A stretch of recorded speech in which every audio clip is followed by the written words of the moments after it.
Listo. Eduardo, le voy a contar una historia de una niña que le gustaba mucho la cocina, ayudaba en la cocina, una niña pequeñita, y veía cómo su mamá cogía la olleta de chocolate, el molinillo, y la mamá esperaba atentamente y siempre era un misterio que la leche no se derramara, ¿sí? Y entonces el chocolate, pues usted sabe que se derrama, si es de los que cocina, es como yo que me toca cocinar cada rato, sabemos perfectamente, entonces hay que estar muy pendiente del chocolate. Usted le quita un segundo y se derrama. Entonces la niña siempre ahí súper pendiente, avisando, y la mamá muy pendiente del chocolate, y le preguntó, mamá, ¿por qué esperamos a que el chocolate? Y le dijo, no sé, pues hay que esperar porque pues así hacía mi mamá. Pues si quieres, pregúntale a tu abuelita. La niña con esa curiosidad pues va donde la abuelita y le dice, abuelita, eh, me toca estar pendiente siempre que la leche de chocolate no se derrame. ¿Por qué? No entiendo es por qué. La niña sabe que los niños son mucho más inteligentes ahora, y en la cajita de la leche hay un letrero grandísimo que dice no necesita hervirse. Sin embargo, por eso le causaba más curiosidad. Entonces la abuelita le decía, pues la verdad es que cuando vivíamos en la finca mi mamá siempre decía que teníamos que estar pendiente de que la leche no se derramara y que hirviera la leche de chocolate y estarlo batiendo. Pero pues habrá que preguntarle a su bisabuela. Y bueno, la niña guardó a ir a visitar a la bisabuela, que todavía era una persona lúcida que recordaba, y le dijo, abuelita, era la bisabuela, pero le dijo, abuelita, cuéntame por qué razón, si en la cajita dice no necesita hervirse, tengo que estar pendiente de que la leche hierva. Entonces la abuelita le dijo, lo que pasa es que en esa época la leche llegaba casi que recién ordeñada en unos olleticas grandes, y ahí llegaba uno con la olleta a recoger casi que la leche cruda de la vaca. Entonces había que hervirla por temas de microbios y que estuviera mucho más limpia la leche. Y el molinillo es simplemente para que el chocolate quede totalmente derretido, porque hoy en día la leche no necesita hervirse. Eso es a lo que comúnmente se llama paradigma. Se lleva de generación en generación y hasta que una generación se cuestiona ¿por qué? ¿Cómo le parece esa historia y cómo se llevaría en el emprendimiento? Súper, yo creo que uno está siempre atado como al pasado, y uno es el resultado precisamente de esas acciones que ha hecho en piloto automático también. Creo que cuando rompemos con ese piloto automático es donde, pues como donde viene la innovación, ¿no? Y es donde nos cuestionamos precisamente pues esas cosas que nos han enseñado, y hay que cortar con eso para mirar las cosas de otra forma. Entonces pues buenísimo. Bueno, También decían que había que hervirla para temas de cólicos, ¿no? Y seguramente es por eso, porque esa leche no era pues tan venía, apta, claro, bueno. exactamente. Entonces sí, venimos como andando en piloto automático, no solamente en emprendimiento, en la vida. Y en la medida que uno corte con eso, y corte, digamos que ahí me vuelvo un poquito esotérico, pero con esa energía del pasado, pues vamos a aprovechar esa energía para poder crear y construir otras cosas a través de la innovación y pues de otras vainas, ¿no? Bueno, y así se rompen paradigmas cuando alguien se cuestiona y dice, ¿por qué estamos haciendo esto? Casi siempre la respuesta, así como la de la mamá de la abuela, es, siempre lo hemos hecho así. ¿Por qué? No sé, pero siempre lo hemos hecho así. Y transmitimos esas creencias que generalmente no son tan buenas. Cuando alguien decide romper un paradigma, entonces pueden nacer inclusive grandes negocios. Creo que eso funciona, y sí, funciona también para la vida como en este caso. Cuénteme ahora cuánto lleva aprendiendo. Desde que salí de la universidad, eso fue en el 2009, pero seguramente desde antes venía haciendo cosas y negocios, y tuve una cosa de lámparas con un primo, me acuerdo. Siempre me ha gustado como construir, entonces como que siempre he hecho proyectos alrededor de, o había hecho proyectos alrededor de hacer con las manos. Pero sí, creo que digamos que conscientemente y sabiendo pues más o menos hacia dónde iba desde el 2009. ¿Será que la educación no nos enfoca si uno tiene ese tipo de habilidades, nos sesgan a que uno no debe pensar más allá de lo que está escrito? Sí, pues la educación tradicional sí ha hecho pues que como que nos vayamos por el camino seguro, creo yo. Eh, Afortunadamente yo siempre he sido un poquito terco en ese sentido, y he seguido mis pasiones. Eh, Eso ha traído cosas buenas y cosas no tan buenas, pero sí, siempre he perseguido como lo que me gusta, eh, y después me he dado contra la pared o han salido cosas pues también muy chéveres. ¿Usted cree que una de las características de los emprendedores es ser terco? Sí, totalmente. Si no es terco, no sirve para el emprendimiento. No sé si ese sea como pues la frase, pero sí creo que hay que tener cierto nivel de terquedad, eh, para poder seguir la visión. Es que uno no puede esperar que la gente vea lo que uno ve. Y ahí está la vaina. Si uno no es terco y al final y la gente anda con miedos todo el tiempo. Entonces estar preguntándole a la gente si esto va a funcionar o no va a funcionar, la gente te va a responder desde sus miedos y te va a decir no se meta ahí y tal. Entonces pues yo creo que sí hay que ser terco y como no creer mucho en lo que le digan, porque normalmente si eso que le dicen a uno está infundado en los miedos que la gente trae, ¿no? Sí. ¿Y en su familia cómo han visto el tema del emprendimiento? ¿Lo apoyan? ¿Cierta parte? ¿O Yo le he dicen sido que está muy loco? afortunado. Yo he sido muy afortunado porque por un lado he tenido una mamá que sí ha sido muy tradicional y como muy miedosa, pero por el otro lado he tenido un papá que ha sido un soñador, incansable, y yo creo que me le pegué más a eso, a soñar y a construir esos sueños. Pero a pesar de los miedos de mi mamá, siempre ha estado también como apoyándome y creyendo en lo que hago.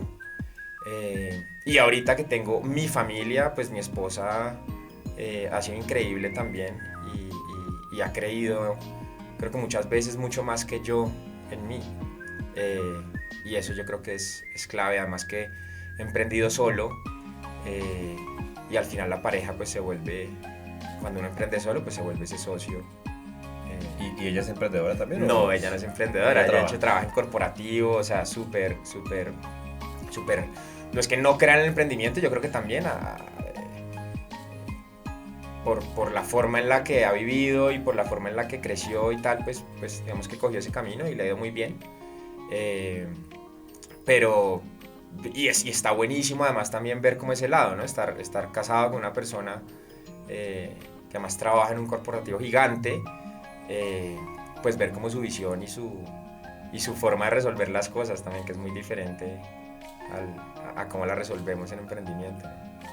Bueno, Eduardo, yo siempre regalo un tiquete hacia el pasado. Okay. ¿Usted mismo a sus 10 años se veía como está hoy? No sé, creo que sí me veía construyendo y creando, porque sí, cuando era chiquito, tengo imágenes muy, muy fieles de estar construyendo, o por lo menos desbaratando cosas para construir otras. Y yo creo que mucha gente lo cuenta el clichésudo de no, yo cogía los juguetes y los desbarataba y tal. Yo lo hacía en verdad, y le sacaba los motores a las cosas y compraba balso.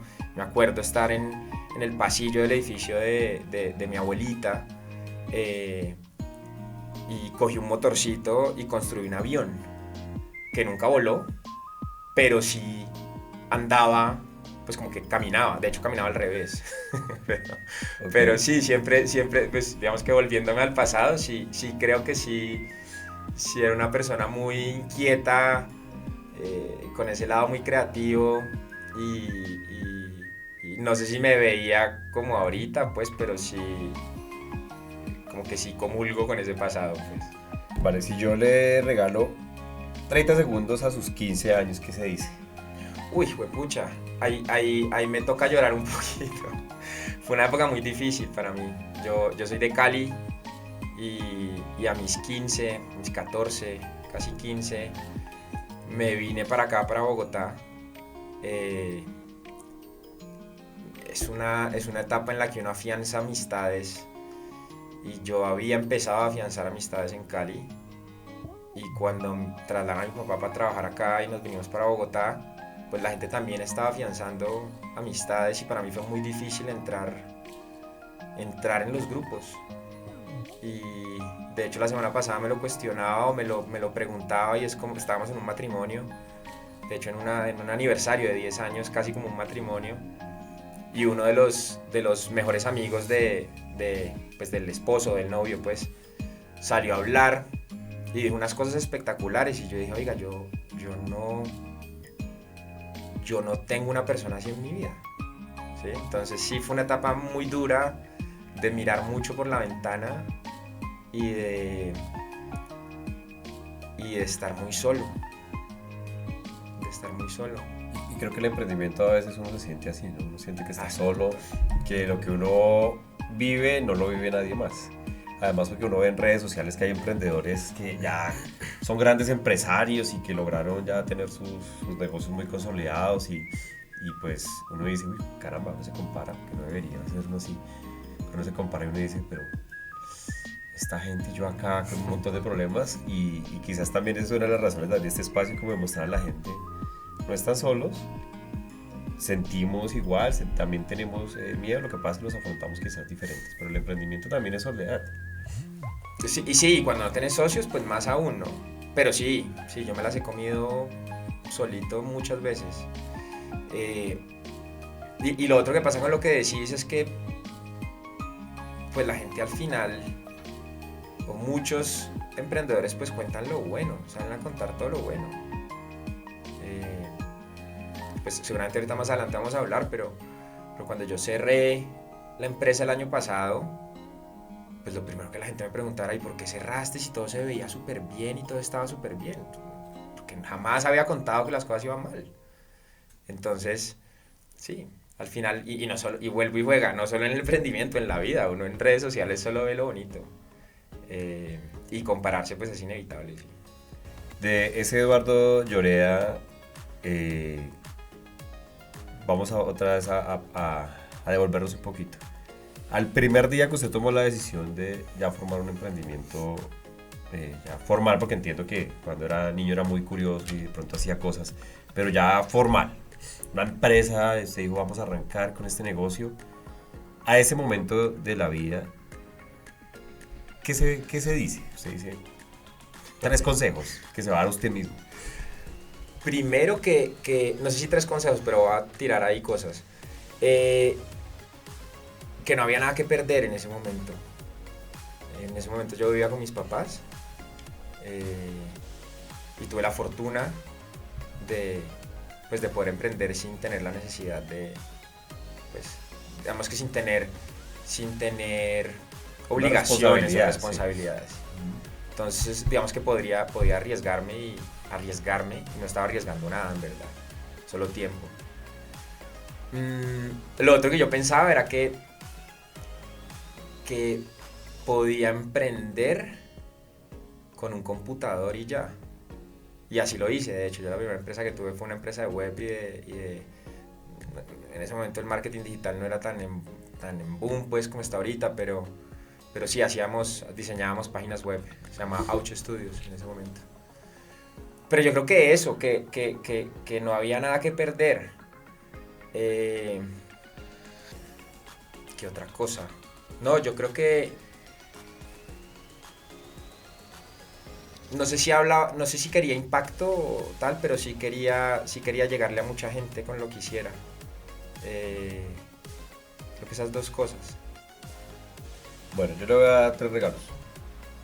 Le voy a decir, bueno, estudie una maestría donde quiera. Le voy a dar $30,000 para que usted diga, los invierta en sus negocios, solamente para invertir en sus negocios. Nada de placer, solo para inversión. Sí. O 30 minutos con una mentoría de un millonario de su sector. Solo para usted. Una mentoría solo para usted, hablando solo con él. ¿Cuál decide? Creo que la mentoría, ¿Por qué? porque cuando he tenido conversaciones con gente que ya ha pasado por ahí, mi cabeza se explota, literal. O sea, yo creo que con lo que hablábamos ahorita de romper paradigmas, cuando uno habla con una persona más tesa que uno en algunas cosas, como que el límite se agranda. Sí, no sé si me hago entender, como que el límite queda mucho más arriba y siente uno que sí es capaz. Entonces sí, creo que creo que sería esa la tercera. ¿Es como el ajedrez? ¿Le gusta el ajedrez? ¿La qué? ¿El ¿El ajedrez? He jugado, pero no. Bueno, Me parece chévere, sí. el ajedrez tiene un componente y es que si usted busca un adversario que esté en un nivel inferior, es muy aburrido. Ok. Cuando usted tiene un adversario igual, es emocionante, ¿cierto? Porque pues cualquier cosa puede pasar. Pero cuando tiene un adversario de un nivel superior, pues es un reto muy grande y creo que es eso, como de pensar que uno tiene muchas más posibilidades que otros tienen la facilidad de ver jugadas, 5 jugadas hacia adelante que uno jamás pensó y ellos ya sabían todos los movimientos que uno iba a hacer. Entonces puede verse como algo así, ¿cierto? Sí, sí, además que ven lo de uno, no, y no es del lado como el desprecio, pero lo de uno lo ven chiquito. Pues, pero como así, sí, llevo 8 años o 5 años haciendo esto y no sé qué, y es como, sí, no, eso podría ser más grande, eso podría impactar más. ¿No? Bueno, y yo pienso que las personas que ya atravesaron un camino nunca ven de manera despectiva a alguien que lo está atravesando porque saben lo que significa. Como de pronto otras personas que nunca han intentado nada, ¿cierto? Y juzgan si de pronto usted está en una situación de fracaso o de que no se vean los resultados. Entonces dicen, no, pero ¿qué le pasa? Deje de hacer eso, sálgase de ahí, haga esto. Pero son personas que nunca han intentado nada en la vida o que no tienen ese mismos como ambiciones, objetivos que uno sí se tranza. Hay un dicho muy odioso que hay que cogerlo con pinzas, yo creo, y es como no recibir opiniones de gente que no haya hecho algo igual o más grande que uno. Sí.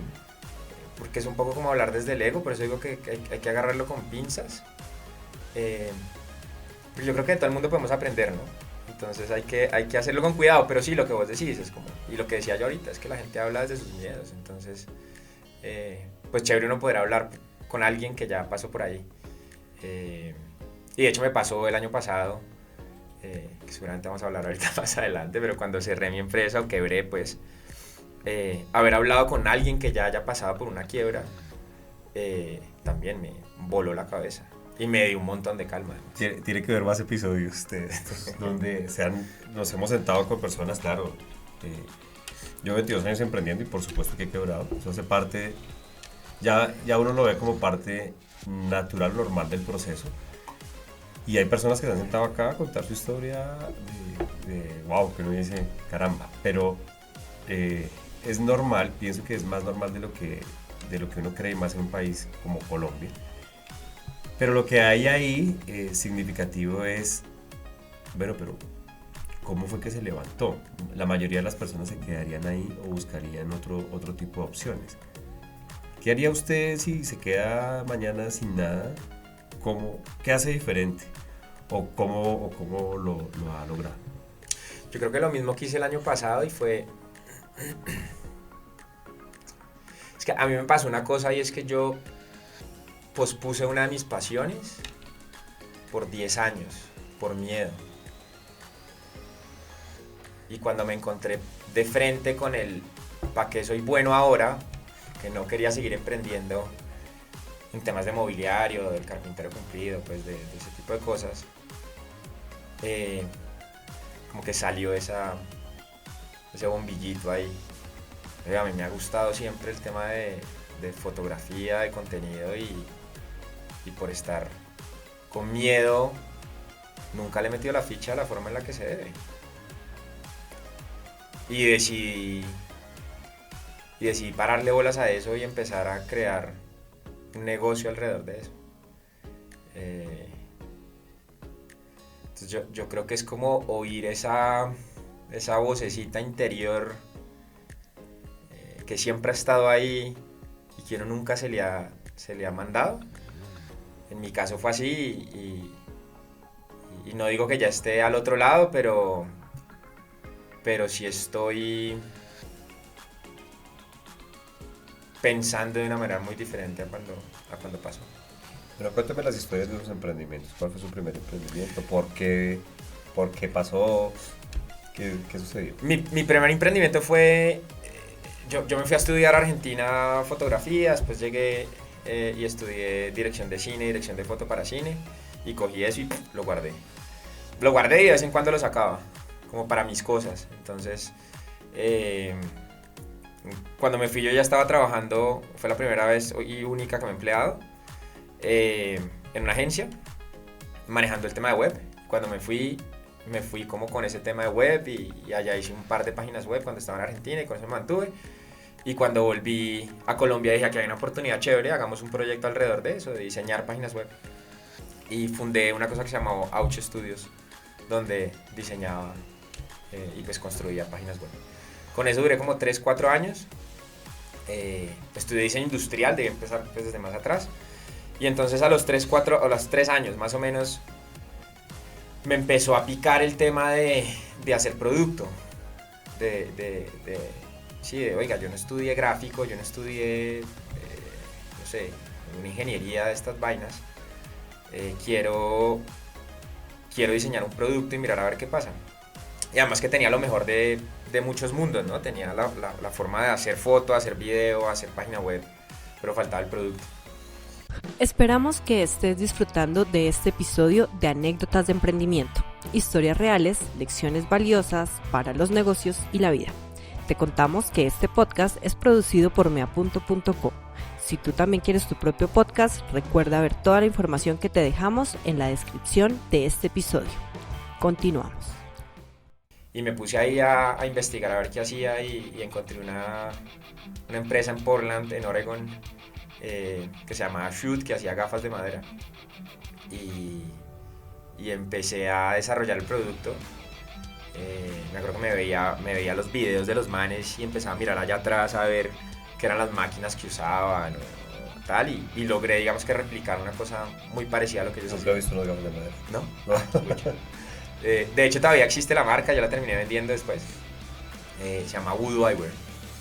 Y con Voodoo, pues nada, creé el primer producto vendible, en verdad.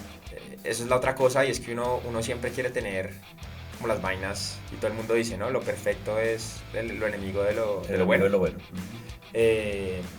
Yo no he sido muy por ahí, yo siempre he lanzado cosas y miro a ver después qué pasa.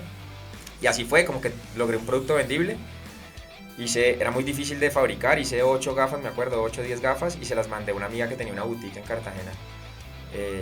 Y no duraron ni 5 días ahí puestas. Digo, oiga, que hay una cosa bacana. Entonces, hice otras 10 y pum, se las mandé. Y así Voodoo se fue, digamos que tomando el espacio de lo que era Auch Studios. Literalmente tomándose el espacio físico también. Compré una cortadora láser también. Empecé a hacer humo en el edificio. Se empezaron a quejar. Me tocó irme de ahí. Y me fui ya a una zona, digamos que como de más de producción. Una zona que acá en Bogotá se llama el 12 de octubre. Y ahí monté el taller de Voodoo Eyewear. Con Voodoo Eyewear duré 4 años también, más o menos. Logramos hacer cosas muy bonitas. Era un negocio muy de nicho. Fíjate que de Auch Studios a Voodoo fue una cosa súper tranquila, o sea, es como, me voy para allá y no pasó nada. Una transición suave. Exacto, suavecita, sin problema. Pero con Voodoo empezó a pasar que es que yo quería vender mucho y yo quería como tener un volumen importante, pero estaba la dificultad de la fabricación era muy compleja. Y lo otro es que era un negocio muy de nicho. Entonces digamos que los volúmenes que yo esperaba y que yo quería no se daban. ¿Qué aprendí con Voodoo? Aprendí a hacer pauta. El 85-90% de nuestros clientes nos llegaban a través de pauta. Esto en el 2010, 12, no, mentira, 2014, más o menos. Sí, donde Instagram no existía, era pauta en Facebook. Y ahí fue donde empecé, digamos que a ver el poder de la pauta. o de la publicidad, en ese caso en Facebook. Pues. Pero igual así logramos vender, no sé, 50, 60 gafas al mes, que pues no era como lo que yo esperaba. Y entonces, un día se me ocurrió que en mi apartamento de soltero quería hacer muebles, pues que quería, o sea, como que me mudé, me fui de la casa y quería hacer los muebles, y tenía las máquinas, tenía un par de máquinas, unas CNCs que son ruteadores por control numérico, y pues me lo va a medir a hacer los muebles de mi casa. Y entonces hice un sofá, una mesa de centro, un comedor, y ya, esas 3 cosas. Y los publiqué ahí ya existía Instagram. Los publiqué en Instagram. Todavía están esas publicaciones por ahí. Y la gente me empezó a preguntar por muebles.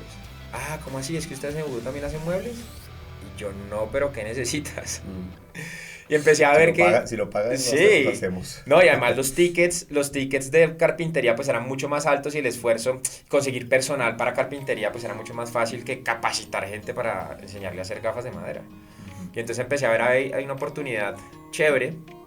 Inicialmente era Eduardo, yo era carpintero, yo hacía absolutamente todo, y esa es una historia que siempre cuento, y es que digamos que lo que me motivaba a mí en ese momento era hacer con mis manos, y me emocionaba un montón eso. Entonces yo me metía en el taller, yo armaba, yo pintaba, yo hacía absolutamente todo. Las cosas seguramente al principio no quedaban tan bien, pero así nos compraban. Y cuando la empresa pues evolucionó a lo que fue el carpintero cumplido, yo el 0% de mi tiempo lo dedicaba a eso que al principio me emocionaba tanto. Entonces también como que el propósito y como la intención y lo que quería hacer al principio pues al final se volvió en solo pedos y bollos contables, financieros, de operación, de no sé qué, que al final eso a mí no me emocionaba en lo más mínimo. Eso me di cuenta después. Pero nada, eso digamos que se convirtió en lo que fue el Carpintero Cumplido, una empresa con la que duré 8 años. En el 2022 entré a un programa de una cosa que se llamaba Latitude, que era un programa no de aceleración, pero sí como de capacitación para emprendedores latinoamericanos de base tecnológica. Yo le quería meter al Carpintero Cumplido un tema de tecnología. Y digamos que el modelo era como generar mucha demanda y por otro lado tener talleres asociados para poder, digamos que, suplir esa demanda. Y así, pues, digamos como que... maquilas, ¿sí? Como unas maquilas, exacto. Y eso funcionó durante un tiempo.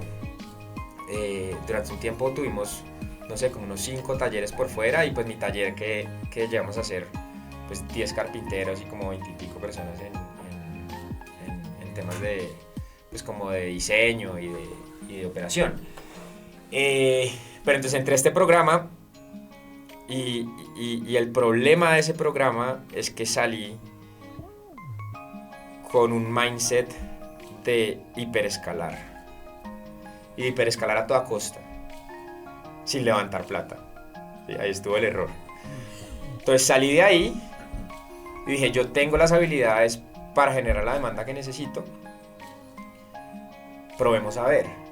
Y empecé a hacer una pauta súper agresiva y empezó a dar resultados y empecé a tener, no sé, 40 leads al día que no podía responder.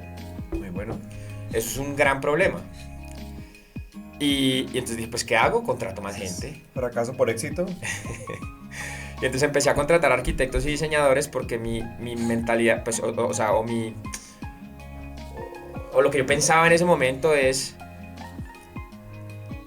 quiero gente que sepa diseñar y yo sé que los puedo capacitar para vender. Que los puedo volver unos duros vendiendo. Y quiero que lo que vendan lo operen. ¿Sí? Di por hecho que sabían operar o que sabían gestionar proyectos, pero no di por hecho que sabían vender. Ahí está un error gigantesco. Muy grande. Los volví unos cracks vendiendo, ¿sí? Nos volvimos unos cracks vendiendo y en 3 meses logramos ventas de 1.100, 1.200 millones de pesos. Y a la hora de empezar a entregar esos 1.200 millones de pesos, todo se desbarató, o sea, todo salió mal. Reprocesos, devoluciones, pólizas de incumplimiento, problema tras problema. Ahí es cuando vender más no es ganar más. Literal, ese año pues para darte contexto, vendimos 2.700 millones de pesos y quedé con una deuda de 400 millones de pesos. Sin sueldo, además. En el 2023 yo debí cerrar, pero ahí fue cuando me endeudé. Yo todavía creía en el proyecto. Pero yo creo que no creía en el proyecto, yo creía en la plata que podía dar el proyecto. Y ese ha sido mi gran problema. Siempre estar pensando en billete y no en propósito, ¿sí? Y entonces, como seguía enamorado del billete, decidí seguir, me endeudé, saqué a la gente que no funcionó, me quedé con 7 personas, pero al final financieramente no funcionaba. O sea, el hueco que abrí era tan grande, la deuda era tan grande que al final funcionaba para pagarle a la gente, para pagar la deuda, y yo sin sueldo, y entonces ya el incentivo pues se desdibujó un montón. Se pierde la motivación. Se pierde la motivación, estrés por todo lado, y este estrés entonces ¿para qué? Y el año pasado, el 31 de mayo, pues antes, de hecho en febrero me senté con mi esposa, porque esto no es una decisión que uno solo deba tomar, pueda tomar. Ya estaba su niña. Ya estaba mi bebé, claro, ya estaba Vera ahí por ahí andando. Eso le suma un componente más de cuando hay hijos. El miedo cambia. Sí, a mí me dio además un tema en el 2023, cuando ya tenía 2 años, de no ser el papá que ella se merecía. Y de que ya no se sintiera orgulloso de mí, de estar quebrado y de ser un fracasado. ¿Sí? Y por ahí puse un post hace poquito en LinkedIn de eso, y es literalmente, a mí me pasaba que yo la estaba bañando en las noches y de la nada empezaba a llorar. De la nada no, pues habían razones. O yo me estaba inventando las razones también. Sí. Y en una de esas, Juliana, mi esposa, me vio. Me preguntó qué me pasaba, le conté y me dijo, pero ¿cómo así si esa es la vida? Es que para Vera es tan importante el éxito como el cómo afrontas pues las dificultades. Y aquí le estás dando un aprendizaje berraco a Vera. Y entonces el tema de resignificar lo que uno siente, ¿no? Y desde ahí lo empecé a ver desde ese lado. Y es como, claro, Vera, pues uno quiere que crezcan como en una urnita ahí de cristal y que no les pase nada y que no se enteren de nada, además. Y no, Vera ya pasó por una quiebra y ojalá haya aprendido que, no que la vida es de lucha, pero sí que, pues que las cosas no son tan fáciles como uno cree, ¿no? El dolor y el fracaso hacen parte del proceso. Y hacen parte de crecer y de desacomodarse y tal. Entonces nada, en febrero lo hablé con Juliana, ya lo habíamos hablado varias veces y yo seguía ahí embobado con eso, a pesar de que me estaba sacando plata. Y le puse fecha el 31 de mayo del 2024, y solo ponerle fecha me alivianó impresionante. O sea, yo creo que estaba ahí atrapado en una vaina no tan chévere. Y entonces empecé a preguntarme, ¿y ahora qué? ¿Sí?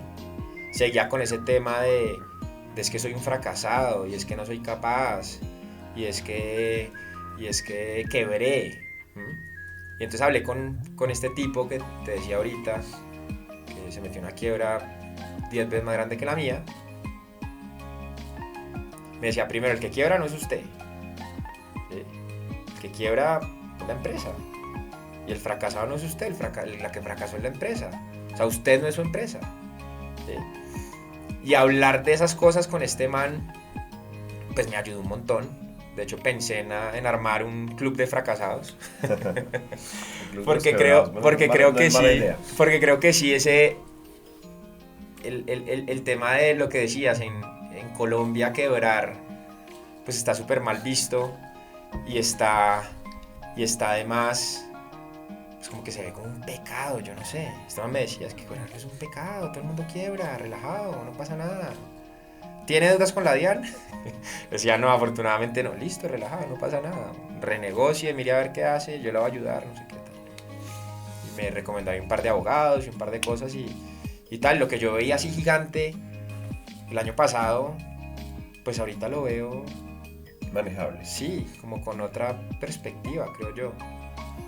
Y ya, entonces el preguntarme para qué soy bueno también resultó en cosas muy bacanas. Y en el para qué soy bueno, pues yo venía usando mis conocimientos de foto y de video y tal en mis emprendimientos, y de vez en cuando hacía fotos para alguien o me llaman para algún comercial, lo que sea. Dije, pues llegó la hora de meterle la mano a esto y mirar a ver qué pasa. Y ahí creé Engage. Inicialmente Engage era un proyecto en donde la gente compraba créditos, y esos créditos podían canjearse por contenido. Entonces tenía paquetes de contenido donde la gente, no sé, 10 fotos costaban tanto, 3 reels costaban tanto. La gente no entendió muy bien eso. Y entonces dije, de pronto la gente necesita algo un poquito más masticado y como un plan un poquito más como productizado. Y entonces producticé, digamos, que el servicio, lo volví una cosa, un fee mensual, y eso pues se convirtió en lo que ahorita es Engage, un servicio que me gusta llamarlo boutique, porque en verdad es un servicio en donde yo hago absolutamente todo. Hacemos pues, estrategia, creatividad, aquí estoy metiendo la cuña, Sí, por supuesto. contenido, paid media para marcas. Y como yo hago todo, pues no puedo trabajar con más de 5 o 6 marcas al mes. Pero pues estoy vendiendo muchísimo menos que lo que vendía, pero muchísimo menos que lo que vendía en el Carpintero Cumplido. Pero estoy haciendo algo que me fascina, además, que me lo gozo, me lo disfruto, estoy muchísimo más tranquilo. Y entonces pues también ese propósito, esa ambición cambió completamente. Yo me senté y dije, ¿qué necesito para estar tranquilo con mi familia? Y ya, y ese fue el número, y dije, eso es lo que necesito, y ya, no necesito nada más. Uno también se deja como inflar la cabeza o el ego, no sé, toda esa gente que dices que venda, no sé cuánto, y todas esas estupideces. No, al final yo creo que hay que sentarse y decir cuánto necesito para vivir bien y darme gustos y que mi familia esté tranquila, y perseguir eso. Bueno, en su negocio, ¿cómo ve el tema de la inteligencia artificial? Porque evidentemente es un actor importante para la vida y Sí, sí. por supuesto para las empresas, y sobre todo pues en lo que usted trabaja. Creo que yo nunca pienso que que uno tiene que evolucionar y transformarse, pero ¿cómo lo ve usted? Te puedo hablar como del presente, de lo que está pasando ahorita. Siento que todavía la inteligencia artificial en temas audiovisuales, o sea, en temas de video, le falta un toque. Como que todavía se siente muy falso, sin alma, como sin gente. ¿Sí? Creo que eso va a cambiar, yo creo que eso va a evolucionar a una vaina muy crack, y hay que montarse en esa ola, ¿sí? Y creo que con los conocimientos que tengo yo de iluminación, de foto, de lenguaje cinematográfico, de toda esa vaina, pues eso le va a sumar un montón, y hay que usarlo. Yo ahorita uso mucho para escribir guiones, pues ChatGPT a lo que marca, ¿sí? Y además que ya empezaba a conocerme un montón, entonces ya habla como yo, y ya cuenta chistes como yo, digamos que tiene un humor muy parecido al mío. Y eso me ha servido un montón. En temas de imagen también siento que le falta un poquito, pero vuelve y juega, o sea, eso yo creo que en 6 meses va a estar del otro lado, y hay que apoyarse en eso. O sea, yo creo que no hay que romantizar pues sí, como el tema de la foto, del video, de las cámaras, si hacia allá va, hacia allá nos montamos, y eso va a ayudar un montón también a poder trabajar con gente en otras partes, ¿sí? Que ha sido mi limitante en este momento. Es como, pucha, a mí me encantaría trabajar con gente en Estados Unidos, pero el problema es que, claro, yo escribo el guión y ejecútelo allá. Me terminan enviando unas cosas que no están tan chéveres. Entonces todo este tema de creación de avatars, más que va a facilitar mucho pues el poder trabajar, digamos que en otras latitudes, pues. Listo, Eduardo. Este contenido que nosotros ponemos en el podcast lo ve mucha comunidad de emprendedores, ejecutivos, gente que está pensando en emprender, que de pronto ve un episodio de estos y se arrepiente y dice, uy, yo como que no.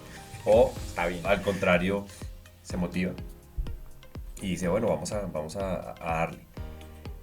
O empresarios que de pronto ya están consolidados.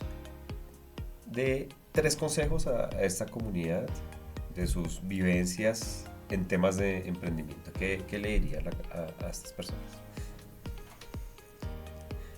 Yo creo que uno es ese, el del el perfecto es enemigo de lo bueno. Yo creo que hay que lanzarse y probar, e iterar, e ir construyendo en el camino. Yo creo que lo otro es rodearse de gente buena, con buena energía.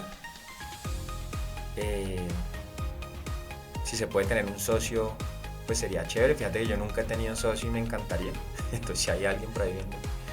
Que se quiera asociar. Que se quiera asociar. No, siempre esa vaina a mí me pareció como un matrimonio. Entonces si no tenés socio y tenés esposa o pues pareja, pues pucha, estar bien casado, yo creo. Es un matrimonio. Es un matrimonio. Contrato. Exacto. Entonces o estar bien tiempo, casado ¿no? con tu pareja o estar bien casado con tu socio. Eso es lo otro. Y el tercer consejo,